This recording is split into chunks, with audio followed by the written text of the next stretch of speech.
Darren, testing conditions out there. What did you make of your team's performance this afternoon?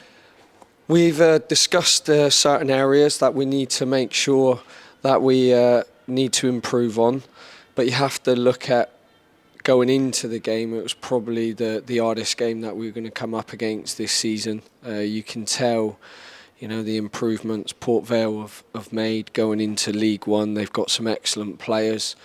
They play a good style of football. We try to be really aggressive with our press.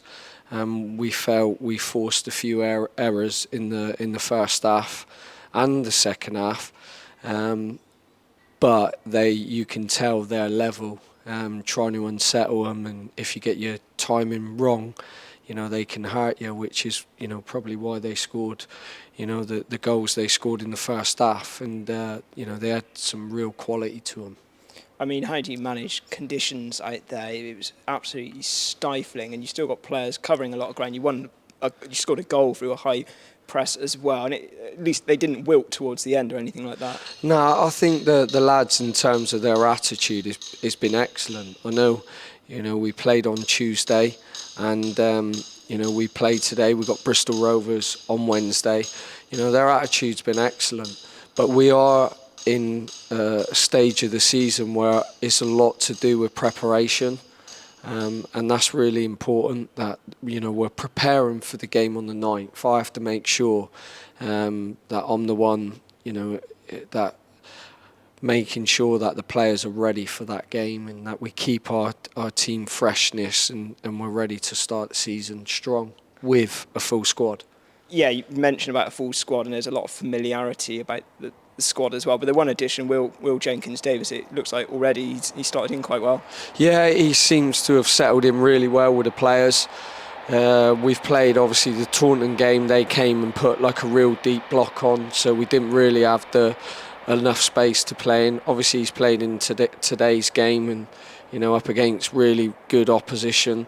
So, when we get to the Larkhall game and the Oval game, I'm hoping, the squad would have settled down a bit, and, we can even, work on improving our performances every week. And you said, likes of Joe Rains, Ewan Clark back soon?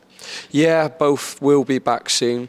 Ewan had wisdom teeth out, so he's been suffering with that, and Rains, he's going to be back soon as well. I think, the trialists that have come in have been very, very good. They look really positive. They've been great support around the rest of the players.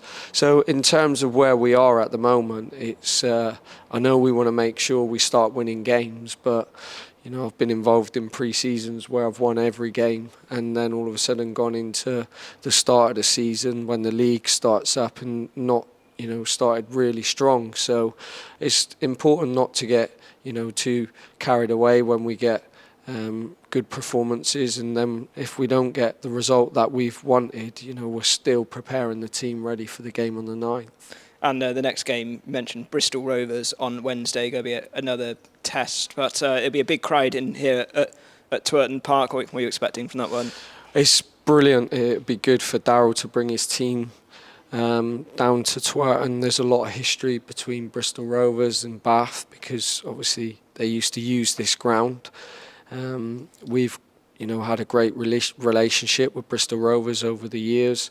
The players are going to be wearing T-shirts for that game for MND, which is motor neuron disease, and a close friend of mine, Marcus Stewart. So we're going to be doing everything that we can to support that cause for the game. So, that's something, that the club want to do in terms of supporting that and raise awareness. Thanks very much for chatting to us this afternoon, and we'll see you again on Wednesday for that day where we hope to raise much more awareness. Thank you. Cheers.